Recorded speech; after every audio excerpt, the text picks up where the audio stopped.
In this lecture, we're going to talk about subject-verb agreement.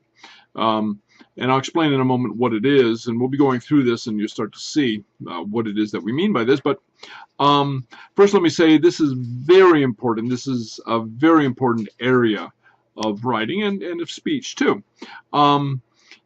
It immediately jumps out at the reader if you lack subject-verb agreement. So first, you want your subjects and your verbs to agree. Okay, so what is subject-verb agreement? Maybe one of the ways to best explain it is to just illustrate what it's not. So as we see from a couple of the samples here, if I were to say something to you as, I teaches English, well, you'd immediately doubt my ability to do so. Because my subject does not agree with my verb. You see, they don't go together. And as we see in the heading up above, that's another way to think of it. They go together. They go together naturally. They belong together. So it would be incorrect to say, I teaches English. The correct form, of course, would be, I teach English. And likewise, if someone said, he run fast, well, the correct form would be, he runs fast. Or if someone were to say, you has driven, well, again, correctly, one should say, you have driven. You see, so that's what we mean by agreement, that the forms naturally go together. And we could get technical, that the first person subject should be matched by a first person verb, and the second person subject matched by a second person verb, and the third person subject matched by a third person verb. But for now, we'll start to work through this, and I hope that you'll start to see what we mean by agreement. And again, another way to phrase it would be the subject and the verb go together. Okay. In English, agreement is simple. Subject-verb agreement is relatively simple. There are relatively few changes to the verb in English, and we can see that most of the changes occur in the third person singular. That is, when you're talking about a single person other than yourself or other than the person that you're talking to. So, you would say something like, I go, you go, he, she, or it goes. And again, we see the examples over here on the side. You would say, I walk, you walk, he, she, or it walks. You see, so you notice what we're doing. We're adding the S to the end of the third person singular verb, okay? And even with the verb to have, it's a little bit different, but you can kind of stretch your imagination and see that it's really the same thing. I have, you have, he, she, or it has. So we lose the V, but you see the same idea. You add the S. Okay, now there is an exception, and we'll talk about that. But agreement is simple in English, and so that's the easy part. Now, as we go forward, we're going to encounter, I'm going to discuss ways in which we make mistakes, areas that this agreement, albeit simple agreement, is confused, and so we make mistakes. But at least to start off, want you to understand that agreement is relatively simple. Now, I said a few moments ago that we do have one exception in English to the simplicity rule, and that is the verb to be.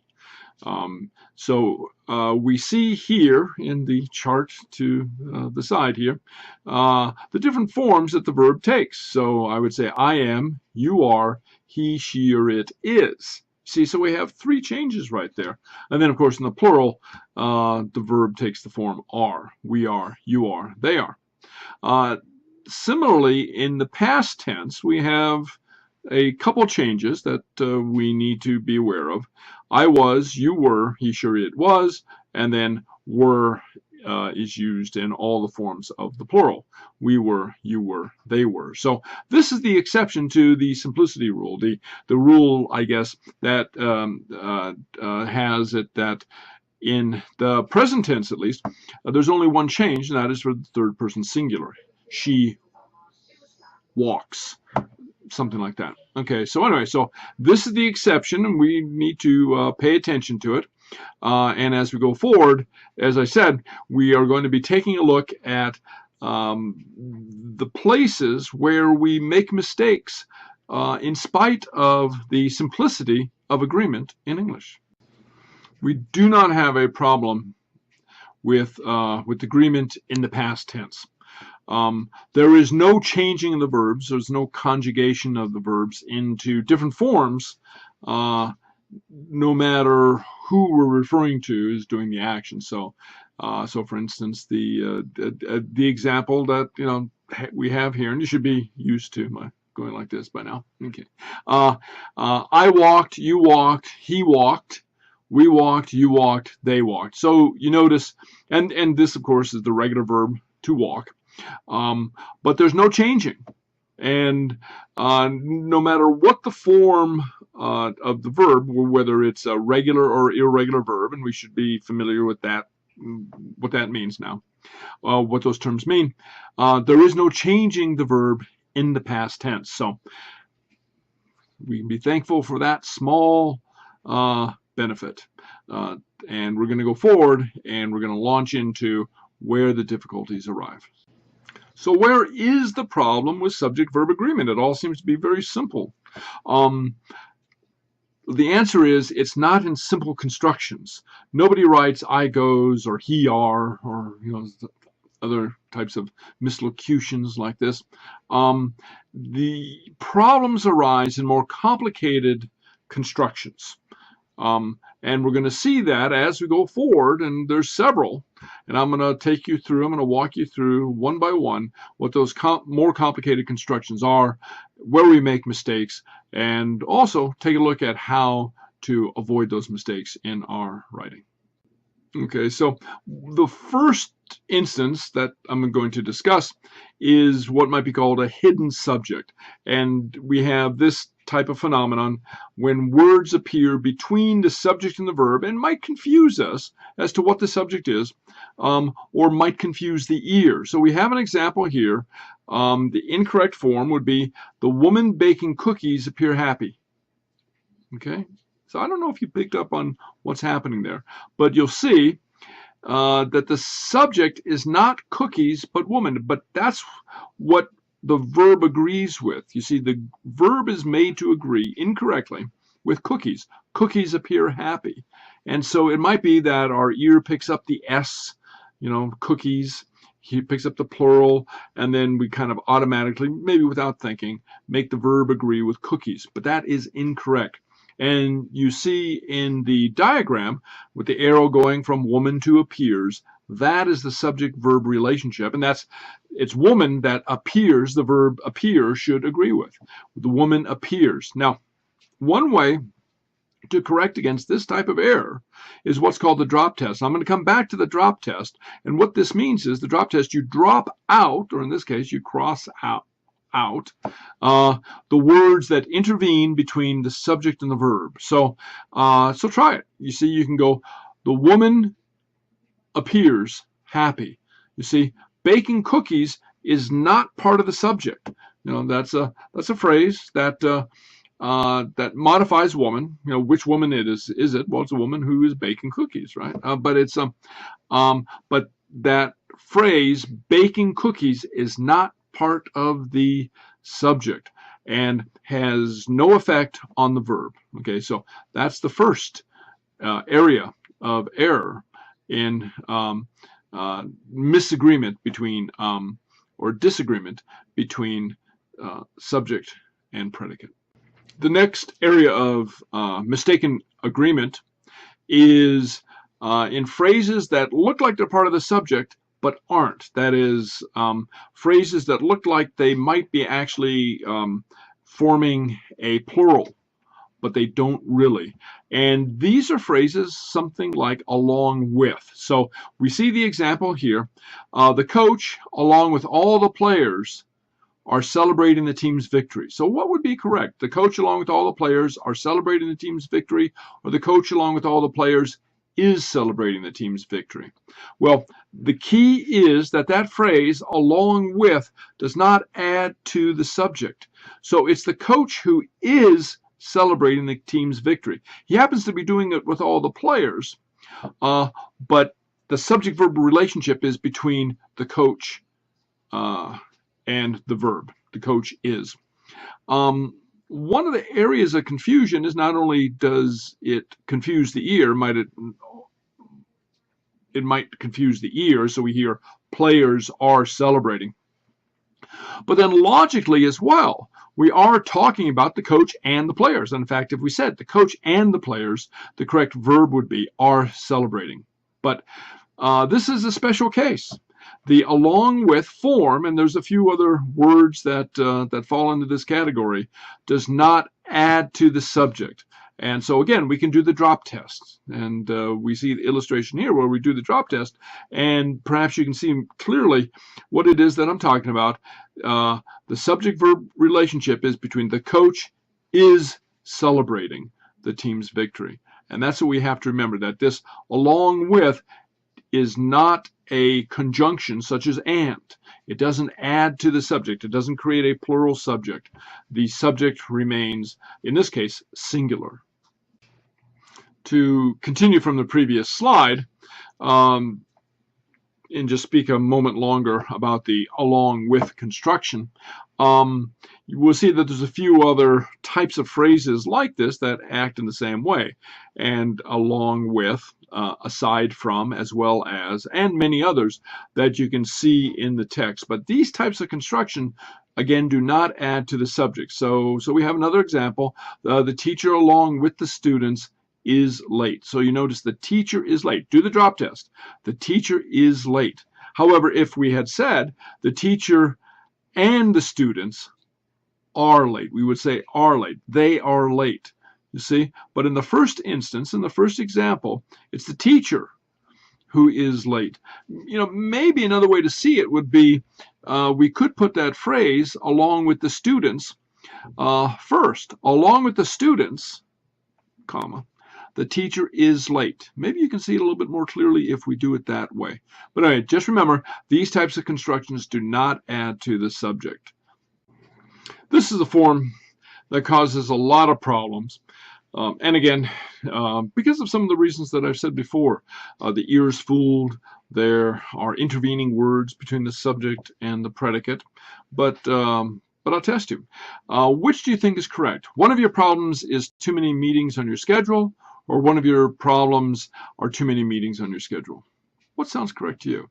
In the next slide, I'll discuss which one is correct and why.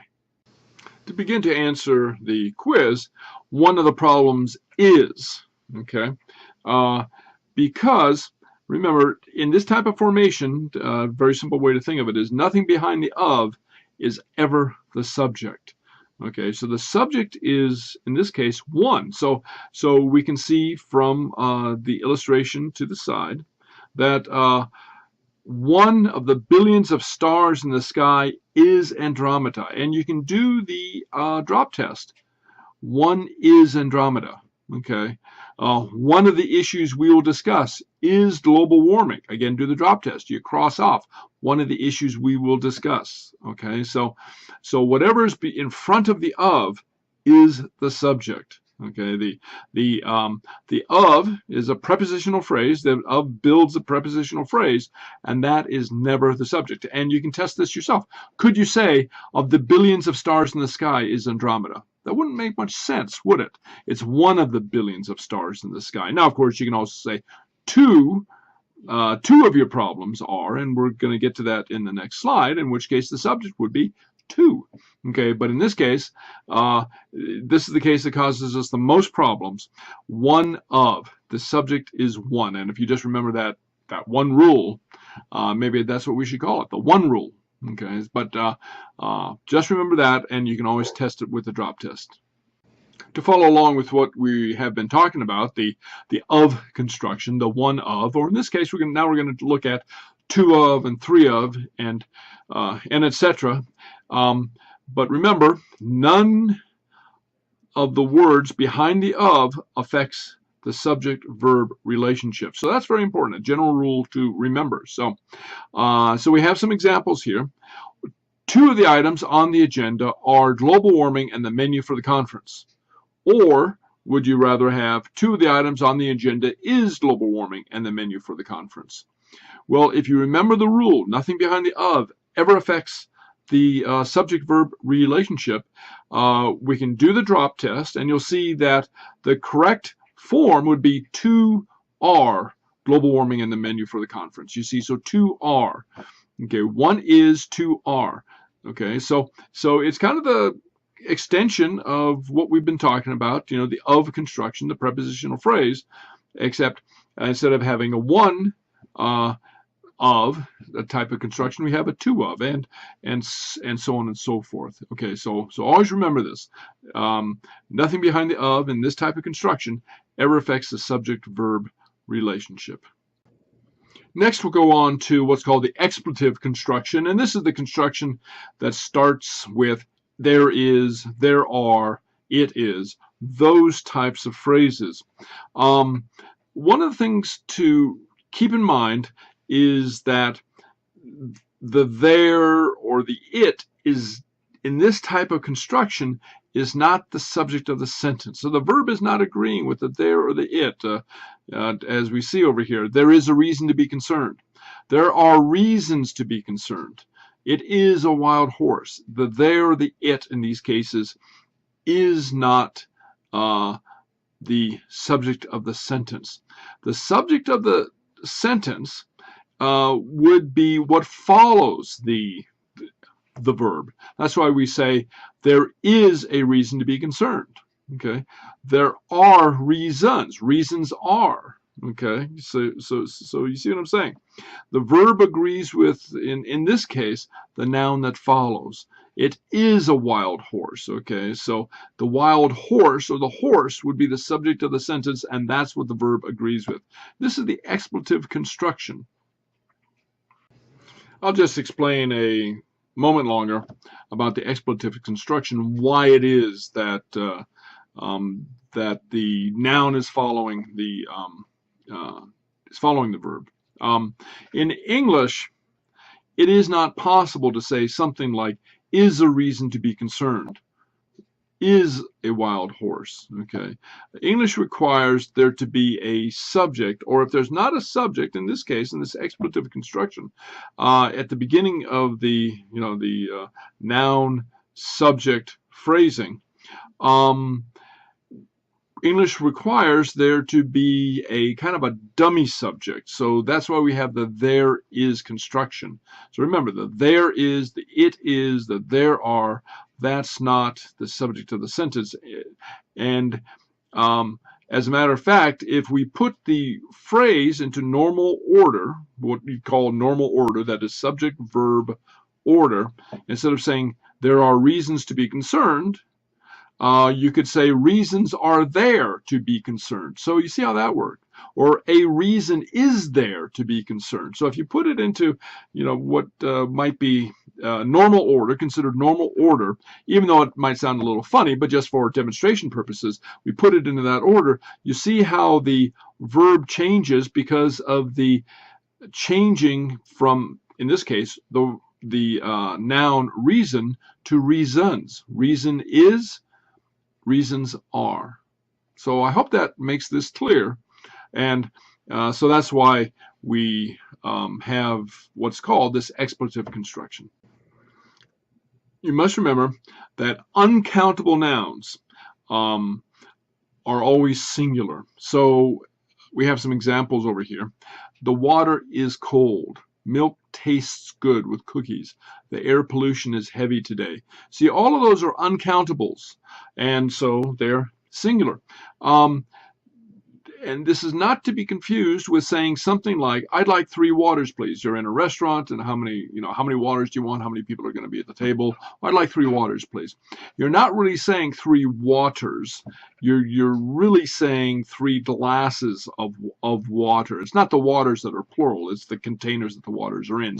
So don't confuse, this mixed usage or this variable usage of a word like water.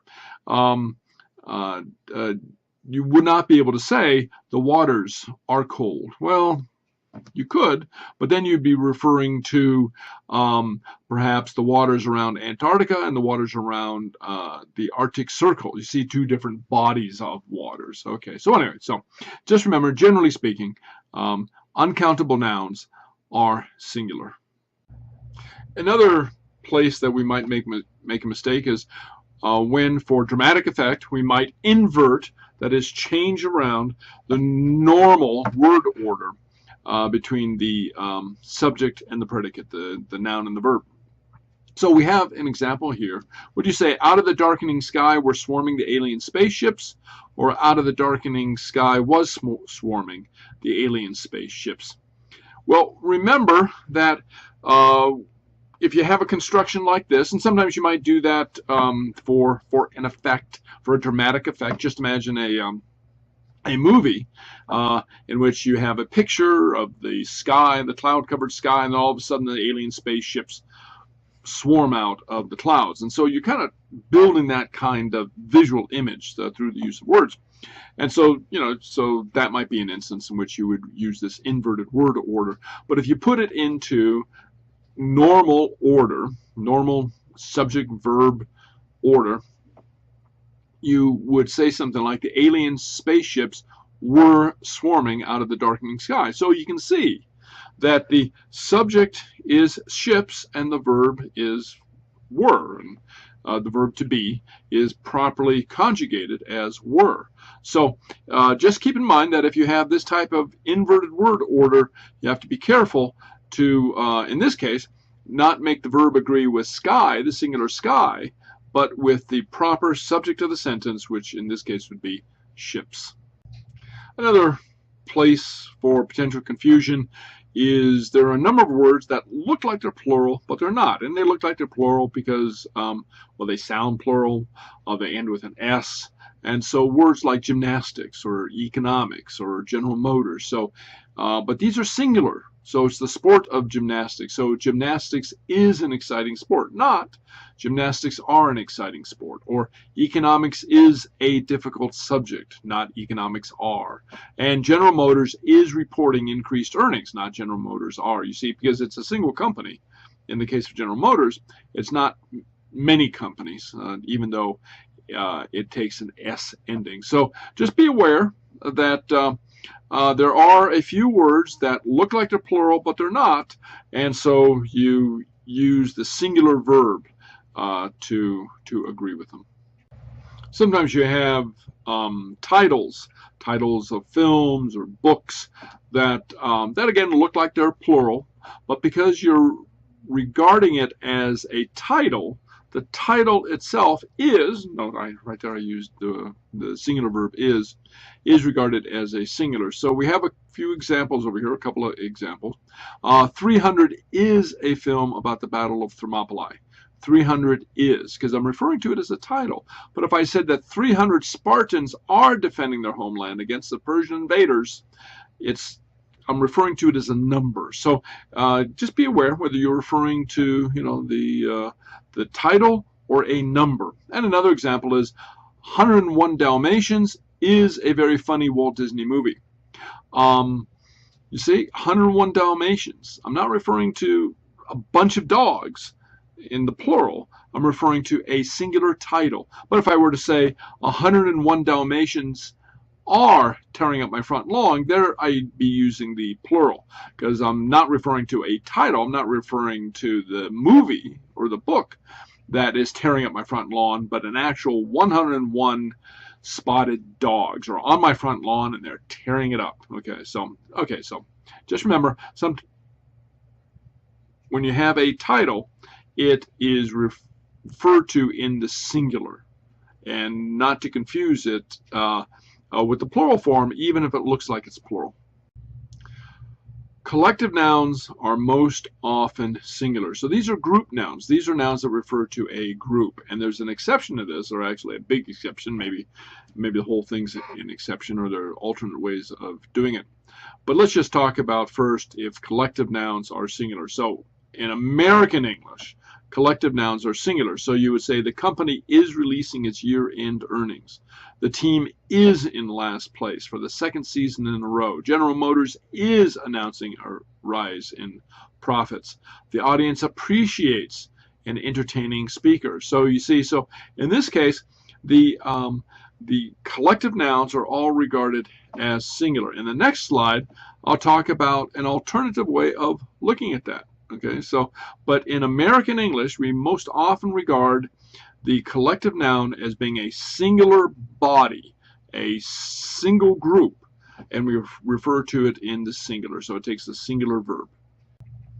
One thing to take note of is that British usage, the collective nouns are often plural. So a way to illustrate this is to imagine that the sports pages are reporting a English victory in international soccer. And so American usage would have us read something like England wins with the S, the singular, you see, so we have the singular verb. England wins. The British usage would have something like England win, okay, as in they win, you see. So now maybe a way to rationalize this is that whereas in the American usage, Americans tend to look at the group as a singular group, whereas in British usage, very often the speakers or the language culture looks at the group as a collection of people. Like, so so it's not the singular team that wins, but it's all the members in the team that win. Okay, so anyway, just a variation on this. And so if you happen to be looking at this video from an area that adheres to more British usage, so perhaps this is the form that you should use. Otherwise, if you are in America or oriented towards American usage, you would regard the collective nouns as singular. So there's a group of nouns that look like they're plural, that is, they end with an S, which is a normal plural form, and the items are singular, but they take a plural verb, and these are words like scissors, pants, trousers, glasses, pliers, tongs, tweezers. So and very often these are used with a pair of, so a pair of scissors, a pair of pants, things like this. And even though there's only one item, as in pants, okay, and you would use the plural verb. So my pants are in the laundry. The scissors are sharp. So that's just something to remember. Think of these as the imposters. They pretend that they're plural, even though the items themselves are singular. A form that sometimes causes us a great deal of trouble is the form of or. So to start off, we should remember not to confuse or with and. And always adds. And if you have an and construction in the subject of a sentence, you're going to have a plural. Okay, the cat and the dog were eating. They were eating the Thanksgiving turkey. Okay, so the and creates a plural. Or, however, does not add. It doesn't add the two things. You only have a choice between one and the other.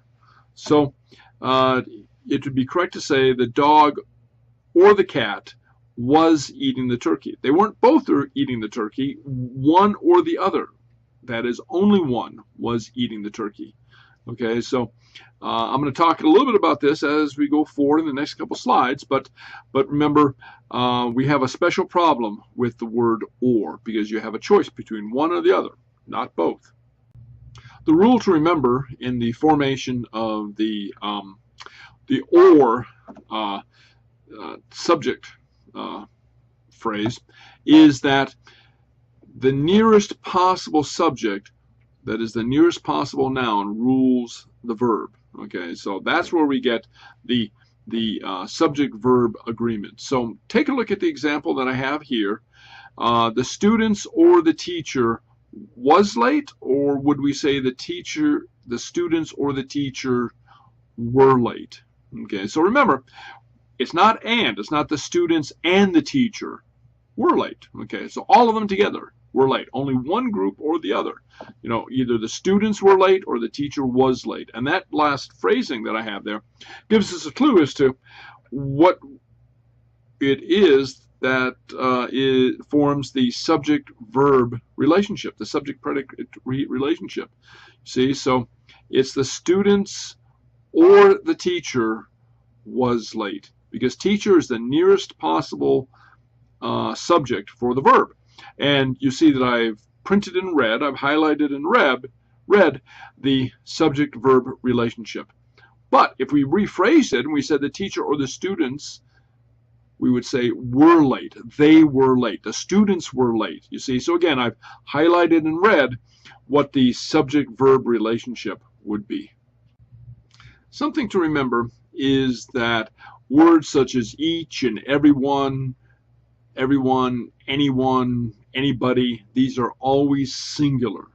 These are called indefinite pronouns. That is, we're not quite specifying who exactly it is that we're talking about. We're talking about anyone. But they are singular. And the clue, maybe the mnemonic device to help us remember, is the one part. And even when the one isn't phrased, when we say each, we always say something like each student, each employee. These are always singular. And so the verb that goes with it, that is always singular as well. So everyone wants the biggest piece of cake. Every student who wants an A should study for the test. Anybody is welcome. Each member owes dues. You see, so those are all singular verbs. And so this in singular indefinite pronoun, and you can always remember it's singular because there's always a one either implied or actually expressed. So it's always singular and always takes a singular verb. Now I'm going to talk about what's called the relative pronouns. And we'll talk more about these when we talk about pronouns, but they are important now in terms of subject-verb agreement. And these are words such as who or whom, whoever, whomever, whose, that, which. These are words like this. And in essence, they pass through the subject-verb relationship. And so they don't directly affect the subject-verb relationship, but they pass it through. And I'll show you what I mean in just a moment as we go to the next slide. What the relative pronouns do, and who, which, that, words like that, is they create in a sense, a sentence within a sentence. But they don't possess plural or singular properties in and of themselves. In essence, they reflect the property of the noun that they're related to. So in the one example that we have here, Fred Jones, who is late, did not call the front office. So you see that the is agrees with Fred Jones. Fred Jones is late. Okay, so you have to have that type of relationship, that the verb really isn't agreeing with who, it's agreeing with Fred Jones in this case. We could say, the dog that lives down the street saved the child from the pack of ravaging wolves. Okay, so again, lives agrees with dog. Okay, not with that. Okay, so, and again, doing the drop test, we could rephrase the sentence, the dog lives down the street. And again, one more example, the pizza, which was cold, tasted like boiled styrofoam. Okay, so, and again, we have the relationship, the pizza was cold. Okay, so there you have the subject-verb relationship. And that's what you pay attention to. And that's what you make the verb agree with, that's inside what's called the relative clause. Okay, so the relative pronoun doesn't directly affect the verb, but passes through, as it were, the relationship between the noun and the verb. And the last form that we're going to look at, yay, we're almost done. Okay, the last form we're going to look at is question words. And again, this is something like the expletive construction in that the question word, what or where or who, does not affect the verb. the subject-verb relationship is not between the question word and the verb, but between the verb and what follows. Okay, so the subject in what is the reason for your being late? The subject is reason.